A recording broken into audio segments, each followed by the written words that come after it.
As we journey through life, we all encounter ebbs and flows, many highs and lows. We often come across stumbling blocks that leave us feeling quite disheartened or unsure about how to move back to the realm of possibility and positivity. No matter what we undergo, we all can embrace the journey, tap into the tools to push through and overcome, and find the beauty in the ashes. This is Odyssey with Yendi, Beauty in the Ashes. Cortia, you know what's so funny? You are the most glamorous person I know. You are the fanciest person I know. But people see and they don't have a clue. I actually love that you are ready for every occasion. Love it. No, I love it. Love it. Jens. I wish I could be like that. You know what? Wait, you know what it is though, Jens? Is that I believe you should not look what you've been through. Yes. Yeah, you should not look like it. By the way, let's just start hardcore because that is a whole word in and of itself. When you say you shouldn't look like what you've been through, obviously you're saying it's not being glamorous. Yes. Not all of it. Yeah. Not a lot of people know I'm not from Kingston, actually. I'm from Montego Bay. Yeah. How I grew up was initially with a lot of love. I grew up with my grandmother in Granville. Granville is a ghetto community. That's where I'm from. I'm very proud of it. Yes. Because I'm proud to know that God took the least of them and made them into the greatest of them. Yes. I always hashtag from Granville to the world, and that's exactly how I feel. Same way. So I grew up in that community, lots of crime and violence. Lots of people in the community did not believe that I would come out of the community, not have 8 different babies by 8 different men. What was expected is not what I am today. I'm very proud of that. I went to Mount Alvernia High School. During that time though, I think that's when God used me or created this great purpose, this story. Yes. But there was struggle. I believe for every story, there is a struggle. Yes. Every great story, there's none that is triumphant and victorious without a struggle. Absolutely. So all people are going Yendi and post up on social media, and the facade, it really is just a facade because all of us have something that we struggle with or we're ashamed of. Yes. And we speak nothing of it.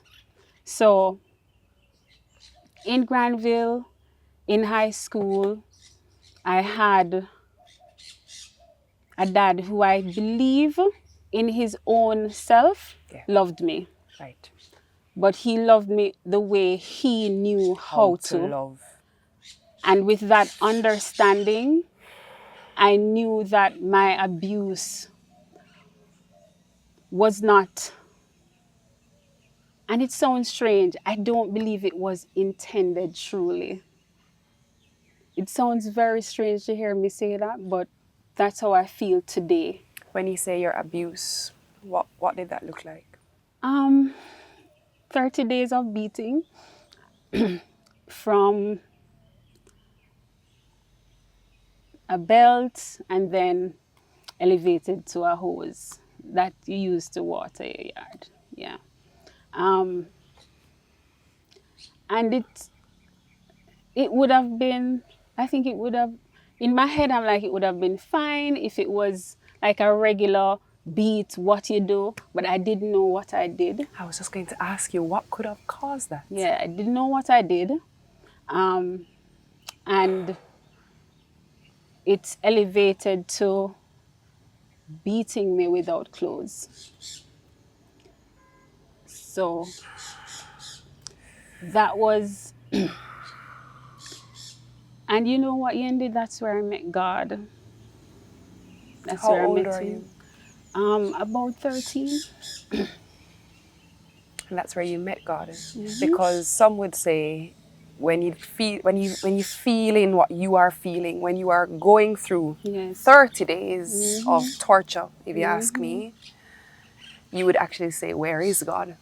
No, Why, how can a God allow this to happen to me? But you found him. I found God because I think people who are in the deep depths of the valley of the shadow of death can only find God. A word. I think you can only find God because who do you turn to? Nobody. But you just have to look up and you stay on your knees. And when you say stay on your knees, stay prayerful. Yes. But at 13, Right? How I know all of that? and that me I gotta ask you, girl, because I'm just like, say what? Because you know what, Yendi? I strongly believe I'm called, I'm appointed. I was appointed to go through that because God knew that one, it would make me stronger, it would make me wiser, and it would humble me. A lot of people go through different things in their lives, but I believe strongly, Yendi, that when you go through crisis, it humbles you. You see, because God plans to prosper you. Because he plans to prosper you, he has to humble you. Because if some of us experience prosperity and we're gloating, we never remember where we're coming from or who put us there. Ego gets in the Yes. way. Yeah. So I strongly believe it was my humbling and creating my story. Everything that I am today is because of that struggle. It's because of that story. Doors open for me. And I mean, I remember in 2017, the Prime Minister's wife spoke at my event. And when she sees me now, she said, Cortia. And it's only because of that story. Before we get to where you Yes. are now, how does a 13-year-old process that and then continue on day 31 to live and move forward? How? Because I want to live. Simple answer. I want to live. Yeah. No matter what I'm going through, I choose life. I want to live. Did your father ever speak to you about that period of time? Never. And suffice to say, when he died early from stroke. When he died, I actually went into depression for a full year. I couldn't work, couldn't do anything because I loved him.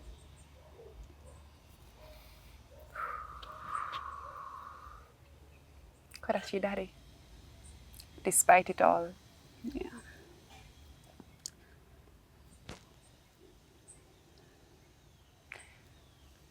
Where was your mom in all of this? Where was your grandmother?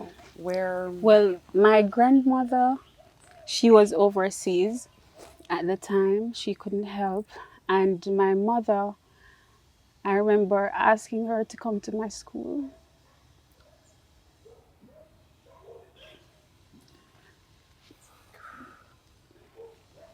Because at the time, I was going to Mount Alvernia High.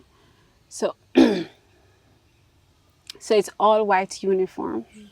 So it means that during that beating, I would have been bleeding through my uniform.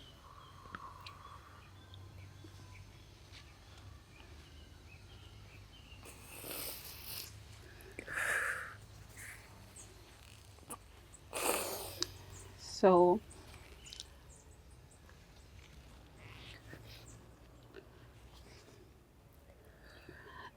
I reached out to someone who knew her to come to my school.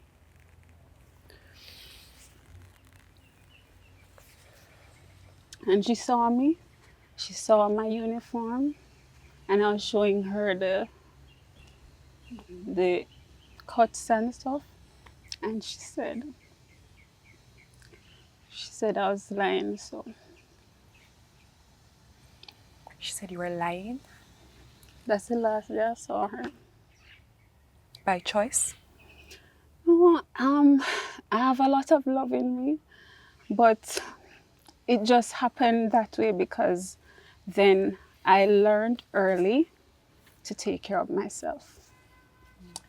Do you feel like in learning to take care of yourself and in processing that, do you feel like you hardened to not feel because there's a betrayal now from the people that you love, right? No, No. I don't feel that way. Okay. I feel very blessed actually, but I don't feel bitter. I love all of them because I need that. I need my forgiveness. They don't need it. A word. They don't need it. I need it. Because Forgiveness I is for can, you. yes, it's for me. It's not for the perpetrator or anyone who you thought did you wrong. Forgiveness is for you. Absolutely. Yeah, so. How did you process that in getting to the point of, this is the reckoning I've come to, I'm going to release this? What was that? I think one of the things that I found in my life is that Satan is in the secrets. I believe that more people, Satan is in the secrets. Took me a I came up minute with that on one. that. Yes. I say, Because wait, say the what? moment you keep this thing inside, you can only have that conversation with yourself if you're not giving someone the information to interrupt that negative conversation in your mind. Yes. So I gave it. So the moment I started to talk about it, I was free because someone could have said, Cortia, you are fearfully and wonderfully made. Your story is a great story. You struggled so you could tell the story. Someone could say you're appointed and anointed. You're called, you're blessed, you're highly favored. So I shared it with people who could interrupt that negative conversation with affirmations and the truth. And what is the truth? The truth is, I am blessed and highly favored. The truth is that my latter is greater. Yes. That's the truth. The truth is, I'm a masterpiece. And for every masterpiece, it has to come from nothing to something. I'm a masterpiece. And that's the truth. I feel like we could end right there. But no. No, we actually just got started. Okay. No, so. Cortia. Cortia. So this is your childhood experience. How does this transition into adulthood and your relationship with men and how you approached trust with men, acceptance of what love should look like as an adult? So Yendi, I had to unlearn a lot of things. Of course. Because whilst I understood, I think intellectually, that was my dad and he loved me, I had to unlearn love looking like. Yes. Yes. Aggression. Yes. I had to unlearn love looking like obsession. Yes. I had to unlearn love looking like abuse. But I did not learn that quickly. Right. My 20s, I think, you know how they have terrible twos? Yeah. I think they call it 20s. Tricky like, 20s. Or toxic 20s. I don't know. Maybe. You may be onto something maybe, there. Right? Yeah. But my 20s were like a roller coaster. Yeah. Yeah. Up and down, different relationships. Lots of emotional abuse. Yes. In my 20s. I was unclear about who I was and my value. Yes. Understandably, why? Yes. I did not understand my value. I did not understand that being boxed down for finding out someone cheated on me, that was wrong. Yeah. And I did not deserve that. Right. So I went through quite a bit of that. Yeah. I had to unlearn that this saying that enough gal and gal in a bungle does not apply to me. Yes. Jamaicans believe that a man must have him wife and the side chick Man for big and gyalis. the others and the no, I don't believe that, but it took me some time. I thought when I was growing up that just being a wife is okay. Right. As long as I live in the house, you know, and I have access to certain things, it was okay. I had to unlearn that because when I experienced it, I understood that it's compromising your value in a big way. A word. It compromises your value. And if any woman says to me that they're comfortable with their husband or their partner seeing other women, I can say categorically, you're lying to yourself. And I see it all the time. You're lying to yourself.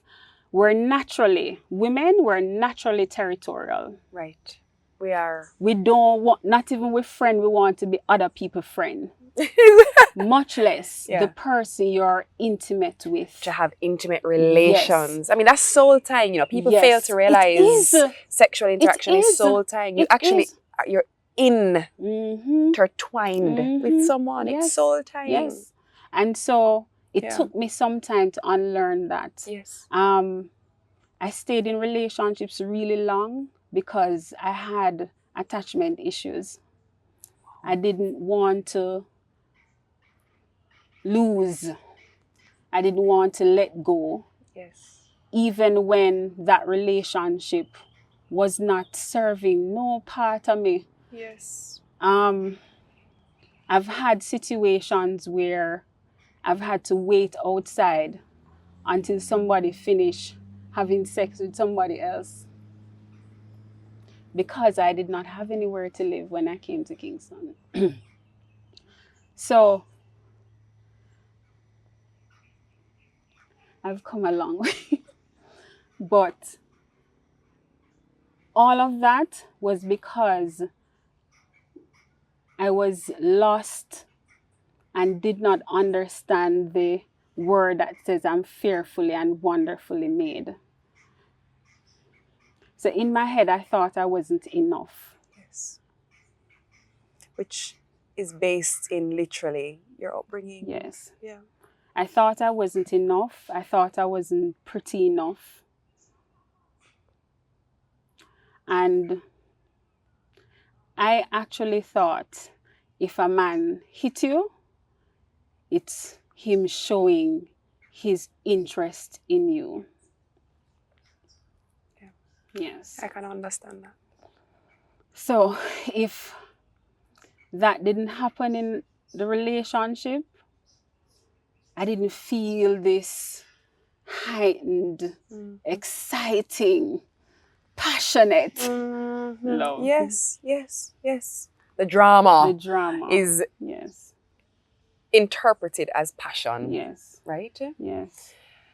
But how does one grow beyond that? How does one, I mean, there are women who are listening to you right now who are just like, oh my gosh, she's telling my story. That's not her story. But they're just like, I'm stuck in this never-ending cycle of toxicity. How does one move beyond that? Because I know you are nowhere close to there in your life now. Yes. How? I was married before, got divorced when I was early 20s. But I think God gifted me with this ability to move on. Okay. In my mind, there was something that kept telling me, Cortia, you don't deserve to be beaten. You don't deserve to be cheated on. You deserve more. And I was searching for more. Yes.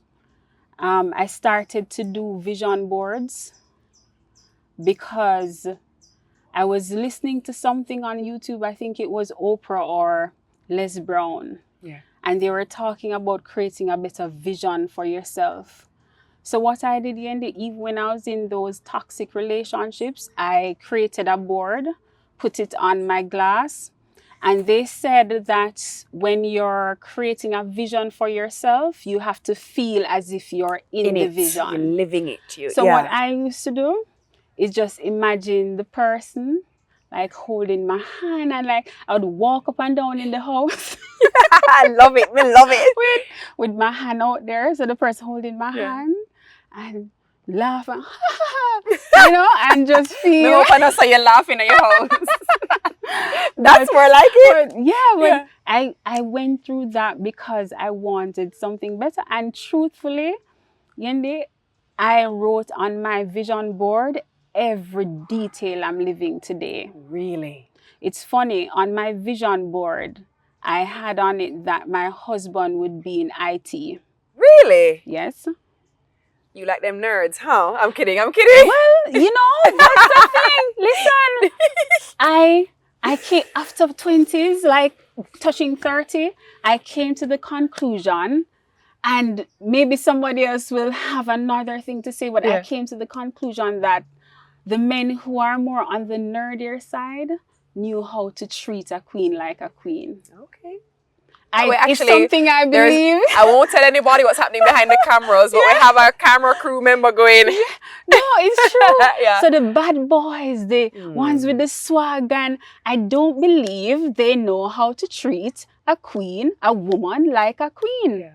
I think they are very proud, and some are very haughty, and the ego. Egotistical. Yes, but a nerd. And it's funny, I think it's because as someone who maybe is not like in the spotlight or has never been doted on, you feel this sense of like appreciation for somebody who you think like is so beautiful or ambitious or something. I don't know. Yeah. But I just kind of lean towards that after I reach 30. You're like, okay.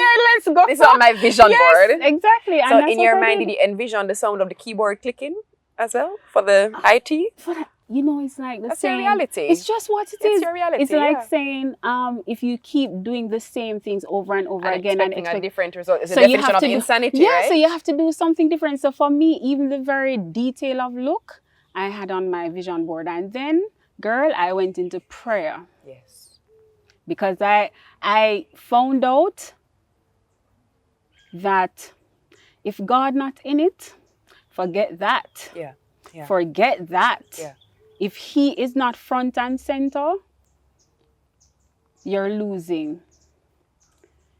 So I just created a vision for myself.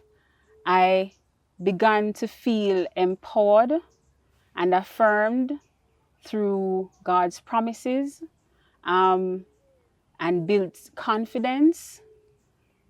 And as I said before, Yendi, I just want to live. Yes. I want to live.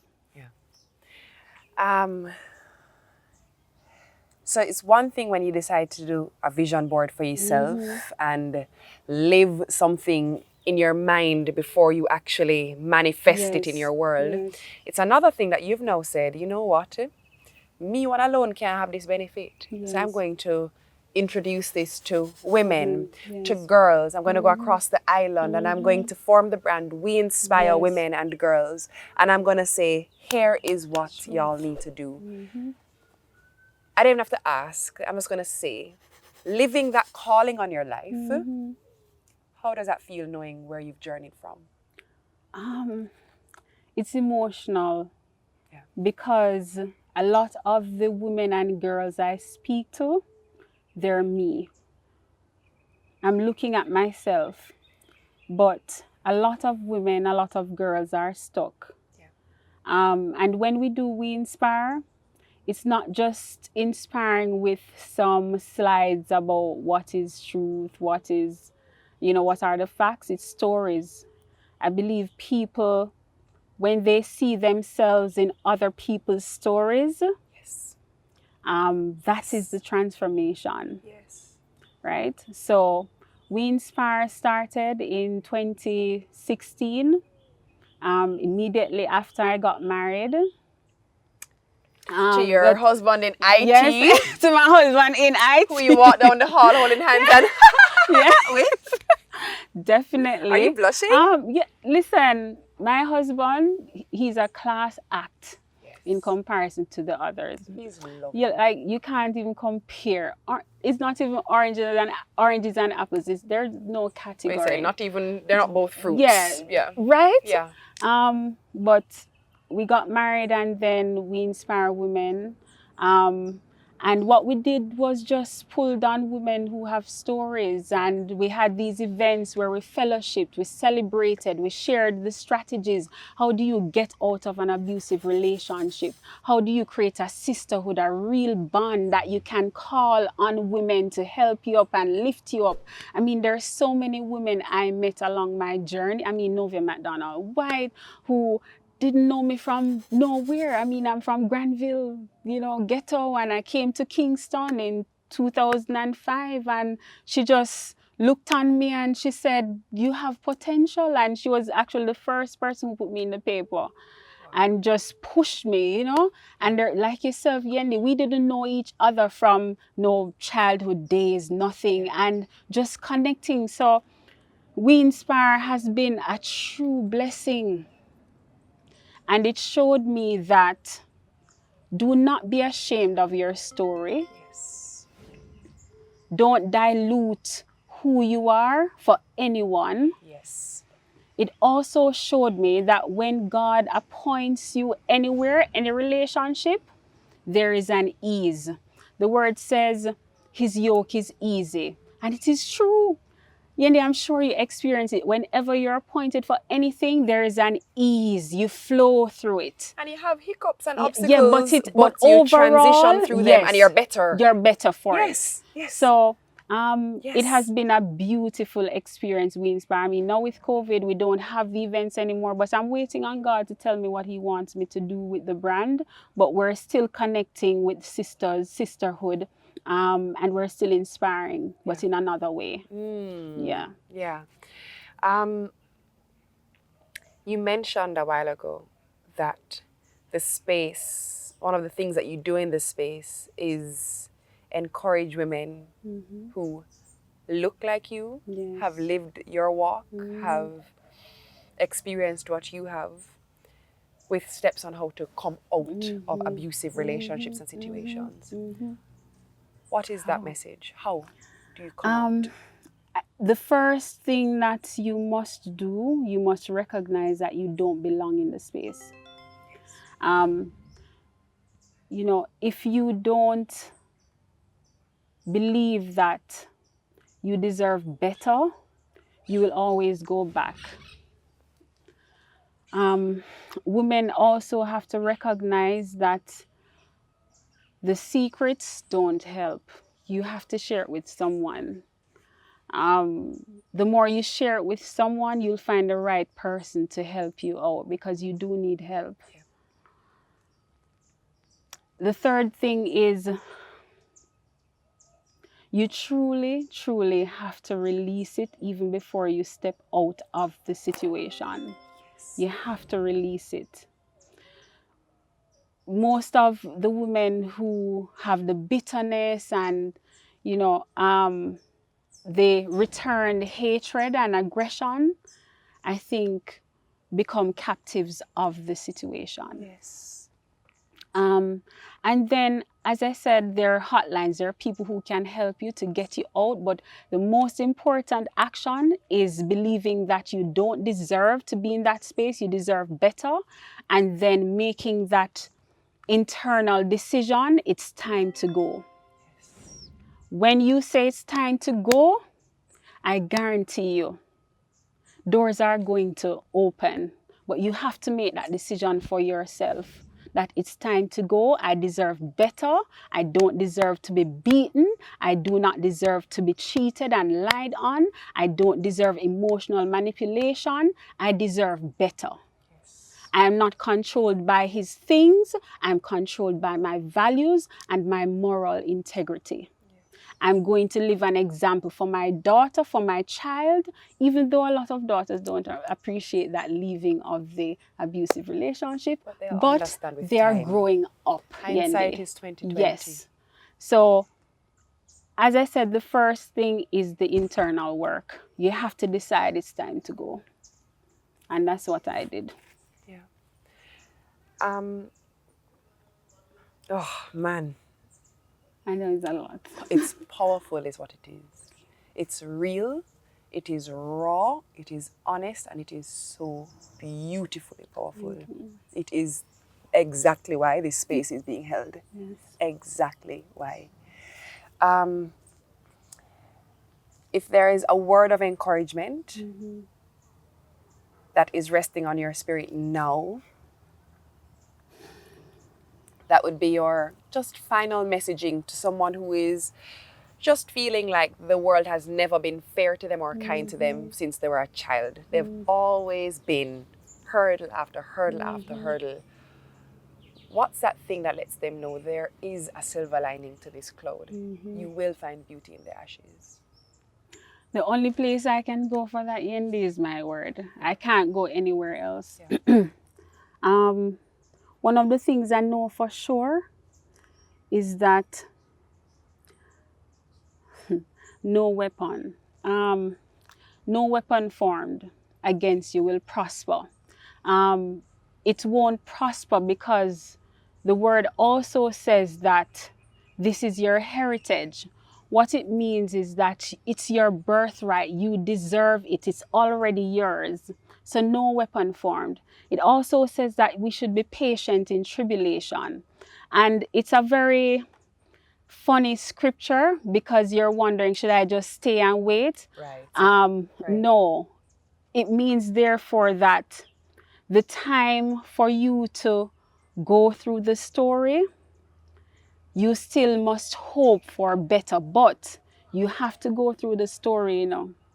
It's very tricky, but you have to be able to experience a story and walk out of the story to tell the story. Because without the test, there is no testimony. And so my word is always, no weapon is formed against me shall prosper.